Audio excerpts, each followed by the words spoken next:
year. Hey, what's up, everyone? live. This is Jason Tucker, and this is WPwatercooler, episode number 255. Hey. Man, oh my gosh, you guys are hilarious. We are professional. We are professional. Pro to the fish. So today's topic, we're going to be talking about freedom isn't free, the cost of running a WordPress website. So we're going to go around the room real quick, get everyone introduced. We're going to go with George. George, tell us a little bit about yourself. Hi, I'm George. I work on Jetpack and I like building shiny things. And I'm going to be speaking in 2 weeks at WordCamp US on Internet of Things and building shiny things. Awesome. Good to have you on as always, George. How about you, Russ? I'm Russ. I work at Web Dev, and I'm not going to US. Dun, dun, dun. Dun, dun, dun, Slacker. How about you, Sarah? Hi, I'm Sarah Weefald, and I'm a freelance project manager person thing. Sweet. I just realized I forgot my lower third. I was like, shoot, what is my name? Good job, I put my guys. arm while I was talking. Cool. Say, how about you? While you're figuring out how to use your I don't actually know where it went on my Google, so we're just, hi, I'm Say. Reed, yes, and at Say Reed Media on all the things. Make WordPress, teach WordPress, preach WordPress, bleed WordPress. That's all. I will be at WordCamp US as soon as I buy this plane ticket. What are you going to do, bleed on me? I'm going to go bleed on you. I don't think that's politically correct anymore. How about you, Steve? I don't know how to follow that. Sorry. I am. Monty Python is dead. No, it's not. My name is Steve Zengit. I'm the founder of Zeek Interactive, and I run the OC WordPress meetup. And I will also be at WordCamp US. Only bleeding with consent. There we go. I got it. Okay. I'm Jason Tucker. You can find me over at Jason Tucker on Twitter. My website, jasontucker.blog. Yes, I will be at WordCamp US this year, and also make sure you, make sure you find us, take some pictures with us, say hi to us, and all those fun things. We're actually going to see George for this first time, and we'll have to decide if whether or not we're going to keep George around or not. Because it's not the first time I've seen George. It's the first time I see George. Well, sorry, that's I on you. don't San follow Francisco a couple years ago, didn't I? That's on you. Maybe once. Yeah, I think maybe once. So we don't rely on our memories for our jobs. Yay! Yay! We just put. Let's discover how strangely tall I am. We just all put it into the computer, and then the computer remembers. So the last part of the tagline that we came up with, that Sarah came up with for this is why is it worth it? And that's definitely what we're going to be talking about quite a bit regarding WordPress itself. Is it free? Can you start buying things with it? How do you buy things with it? How much is it going to actually end up costing you to build a website? That's the main question here, because I've been going to meetups for quite a few years now, and every time I hear people say, "Wait, why does that plugin cost $25? Why does that plugin cost $25? Right. I have to pay that per year? What's going on with that?" And those are the types of questions I want to answer on this episode. Yes, this stuff does cost money because there's developers out there that make this stuff. So what? And even beyond that too, I've heard from several people who are sort of new to WordPress that have really spectacular, very specific ideas for what's going to work for their marketing business or something like that. And they're like, well, yeah, I just need to do this, this, and this, and you can just get a plugin that'll just do it, right? I'm like, right? Yeah, just do it. Yeah. This is why I always tell people like I know that if you own like a pizza shop, you're not into websites, but you know enough that you need to have a website. Like these are some of those costs that even though you don't run you run the website day to day, you still know your hosting's going to cost something. Your domain's going to cost something. No, I would say that people don't actually know that. Yeah, really? I would say on this one. So should we define the hosting part of it and how that whole thing's going to end up working out? I would say, again, who's our audience here, really? Who are we actually talking to? Because the developers, they totally know that. But no, we're not talking about developers. These are people that just came off the street that said, "Oh, I like this thing called WordPress because it has all these free things, and I want to build a website." I'm watching this video podcast because somebody told me I need to make a WordPress website, and I don't know what it is. That's what I'm saying. So at least tell them, hey, it's going to cost at least $25 like a year for domain and like some kind of cheap hosting, and at least give them that like heads up, instead of like, oh yeah, by the way, you have to pay all this just to keep it up and going. It is so much more than $35 now, even the baseline, yeah. Well, not necessarily, because You go to Oh wait, you there go is to this Yeah.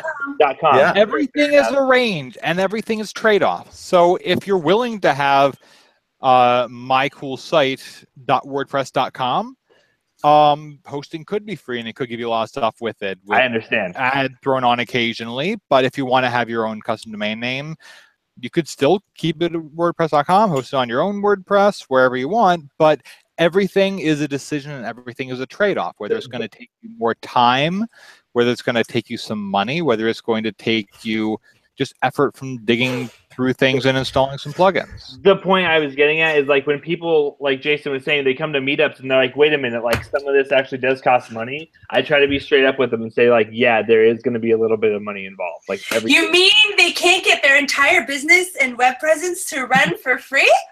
What? Well, No. here's the thing: is that I'm just sarcastic today. we joke about this. That's all I but got. people really do think, like, because you know the marketing around WordPress is it's open source, which means free. It's easy to use and it's very extensible and it can do whatever you want. But and both of those statements are true. But they're also just like the very tip of the iceberg. It's kind of like how you can get WordPress to do anything you want, but you're going to need to know a lot of PHP, JavaScript, MySQL. it's kind of like how the secret is like if you just believe something a lot, then you can have it. It's like that. Now, like, If come you on, like say, just believe it really hard, then say you it's can like have the it. song goes, I don't do it for free, I do it for freedom. And it's the two main different usages of free. There's gratis and there's libre. Freedom, the freedom to do what you want Ooh, to. you just did Latin. It's free as in speech versus free as in beer. And Yeah, WordPress, the software, is free as in beer, but not all the plugins are free as in beer. It's also free as it speaks. Yes. We're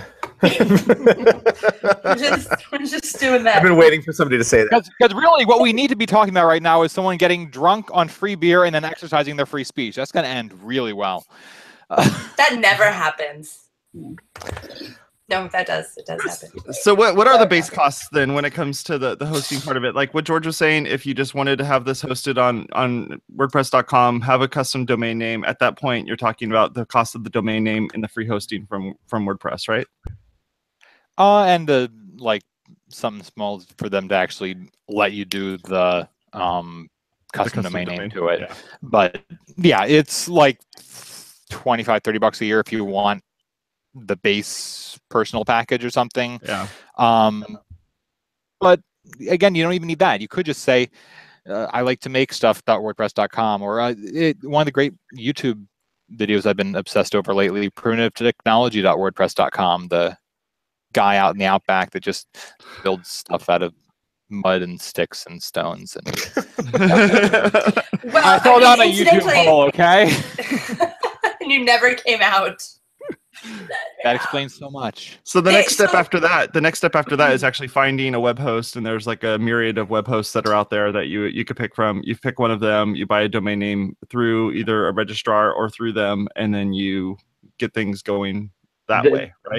That's what I was assuming when you were saying like when people come to meetups, because usually that's like when they're trying to transition from free into, you know, like putting a little bit of effort into it. Yeah. The other thing in terms of hosting, it's not just the cheapy self-hosting because when you start building from the self-hosting world, you not only you have your domain costs and you have your hosting costs, but then you have to also start adding things on. Like, for example, for most of my clients who are like that, I use WordPress, which is now roped into Jetpack. So, you know, then you've got that cost, which is, you know, about, I think it's like $39 a year right now for that, for your backup, your security, whatever. And it just starts to depend. That's like the baseline, but everywhere you want to go after that is basically depends on what you're trying to do with your site, because that is where the extensibility and the customizability comes in. The standardization of the costs pretty much stop there. All right. So here's what I think of when somebody says that WordPress is free. Okay. I've heard everything you guys have said, but when I hear free, I hear DIY, right? Do it yourself, right? So I think of it from the development standpoint, right? So when somebody comes to our meetup and they start talking about, yeah, thank you, Say. They start talking about they start talking about WordPress is free or I can do anything on this software, right? Really what we're talking about is experience, right? How much experience do you have with the software, right? So if you, like, I'll give you an example. Somebody came to me recently and they said, I just want to set up a directory site on WordPress, right? I chose my words carefully. I just want to set up a directory site on WordPress. That's not something typically that you can DIY, right? You might be able to find a theme that kind of does that. You might be able to find some plugins. Those are probably going to cost you money, right? There may be some free ones that are out there, right? But just throwing those plugins and themes together doesn't mean you're going to be able to achieve exactly what you've got in your mind, right? To be able to do this, right? So really what I'm talking about is programming experience and learning curve, right? So the free part, if I had all the time in the world, right, and I have no experience with this software and I want to set up my site, sure, I could probably go in and learn and spend the time and do this. But truly, what's my time worth if I'm building a business? To go back to George's example, or one of your examples about a pizza shop, right? If I'm running a pizza shop and I want to set up a website, right, I could go and learn how to set up my website, but then I'm not making pizzas. Yeah, I think if you want to go down a rabbit hole, we could go down the rabbit hole of the self-worth of small business owners. That is like the whole direction we could get. That's a whole other podcast. How they value their own time, et cetera, et cetera. That's a whole other podcast. I'm actually not tall enough to ride that ride. I think that actually does, though, tie into the idea, because what you're talking about with DIY, I don't equate DIY with free all the time, because I help my clients do DIY sites, but they're spending money. They're buying different things. They're, putting these different things together. But I understand that it means generally that you're doing it yourself, which means you're not spending money on help as opposed to spending money on products, right? That's the distinction that you're making. Well, and again, I don't necessarily equate DIY to free, but I equate it to saving money somewhere, right? So I'm not going to hire an experienced person in this because they're expensive. I'll go learn it myself and take the time to do that. That's the comparison I'm drawing. Yeah, while still running the business and still doing all the things. Yeah. What's that? Also What's that? What? What's that? I think I interrupted Jason. No. Oh. Go ahead, Sarah. Oh, okay. Sorry. Too polite. Wow. With the DIY mindset, people seem to think that it's just easy and out of the box to do all the stuff with WordPress. So why would they need somebody? Well, but it's been marketed that way. Right, it's been sold that way. We talk about it. We talk about it in the meetups all the time. We talk about it on the water cooler. Right, it's easy. I mean, to a certain extent, WordPress is DIY, especially if you're using a managed host, especially if you're building something that is basic in terms of not trying to have some sort of extended directory or something. If you're just trying to, for example, restaurants are a great example of that, because unless they're trying to do booking or reservations, for the most part, their sites can be very simple. I disagree. Yeah. I disagree. I disagree. Right. Okay. Think about the menu. All restaurants have a menu, right? And there's menu like 75 gazillion menu plugins. I was gonna say. I understand that. Not only plugins, but they're just gonna be. You can make a page. PDFs. I do mine in Flash. That's the way that I do it. So or you can do it easier for people. I use it in Flash. It's way easier. So that was sarcasm. That was sarcasm from the 90s. You can use stock functionality and make a page. You could. Yes, you absolutely could. Yeah, you could. That's what I'm saying. It doesn't need to be crazy complicated. You can get what you need out of the box with free options and a not huge amount of time and effort in.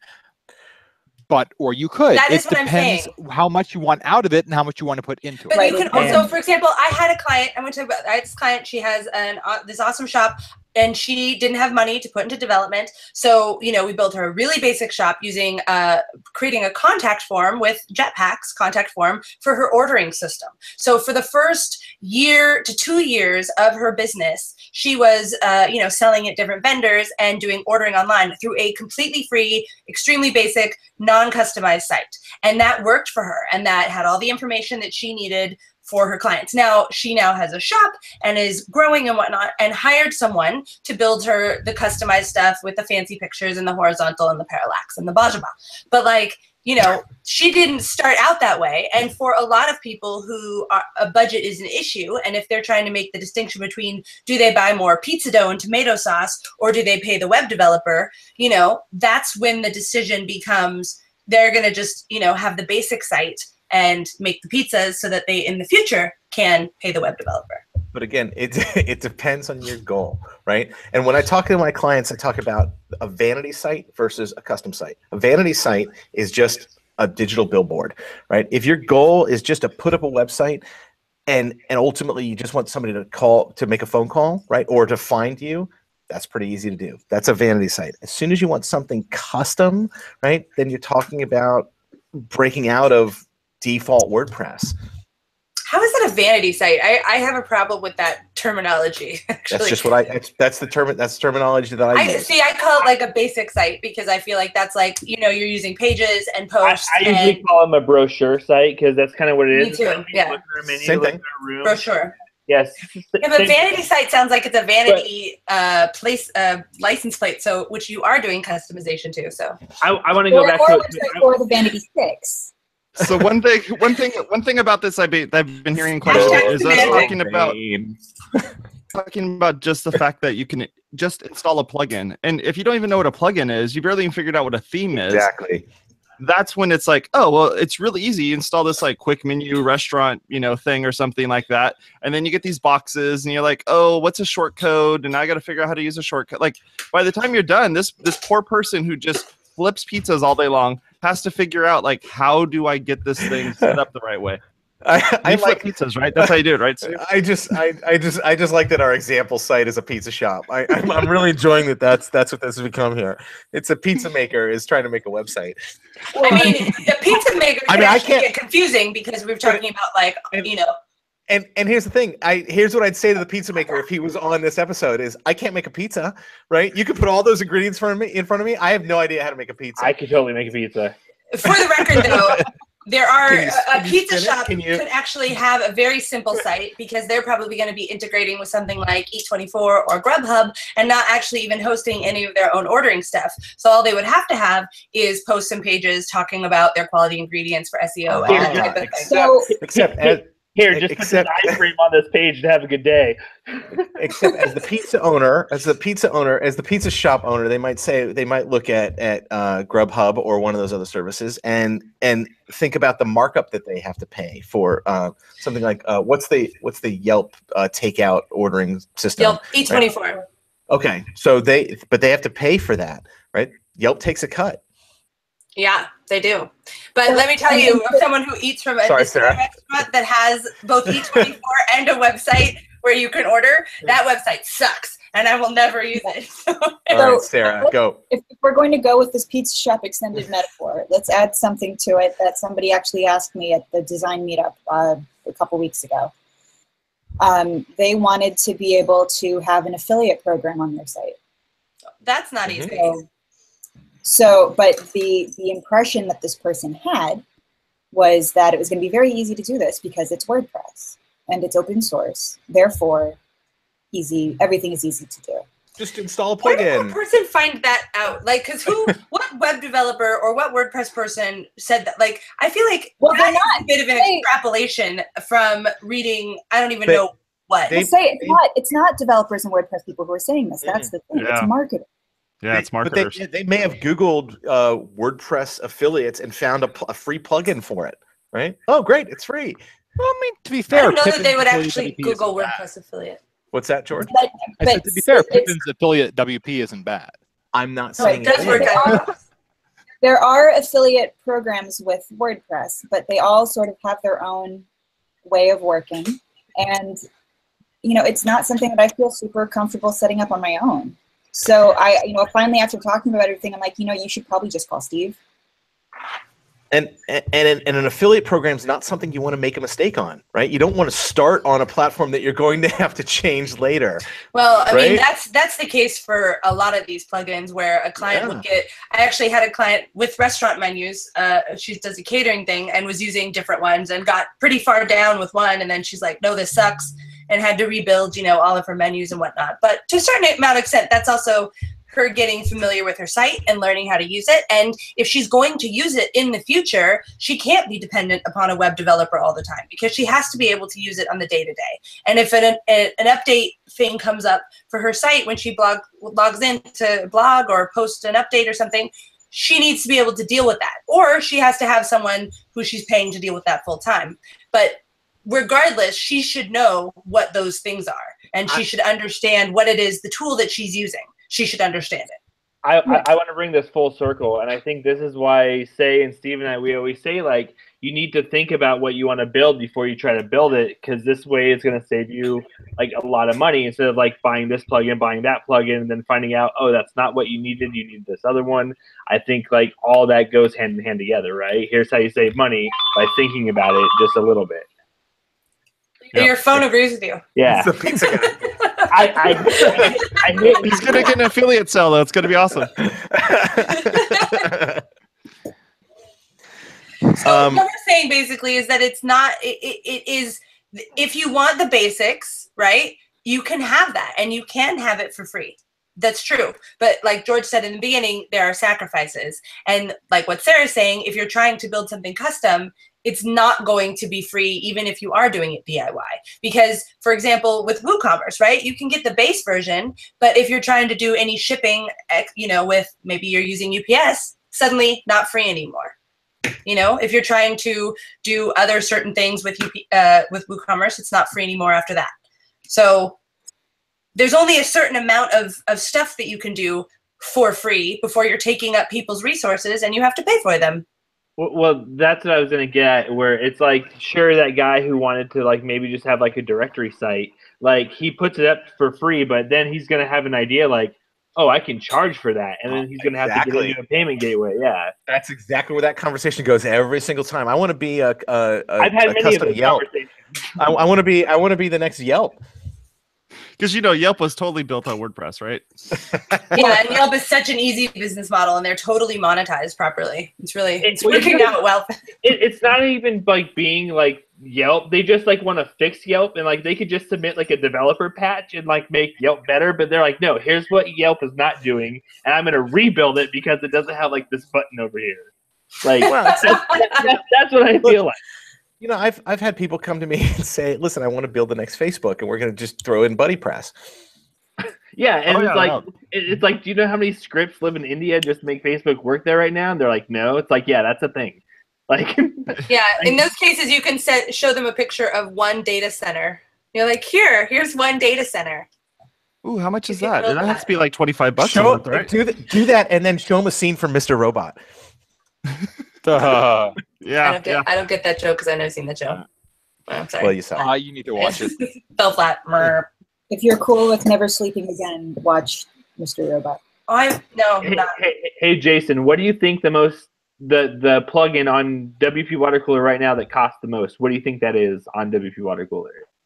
The one that I use is the events management plugin, and that's just it. It allows me to not have to do anything extra other than just say these people want to be on the show, and these people are going to get notifications about it, and that sort of thing. So that'd be like the one that I'm paying for that is worth it, because I just don't have to manage who's on the show. How much is it? I thought you just meant in general. What's the most expensive plugin?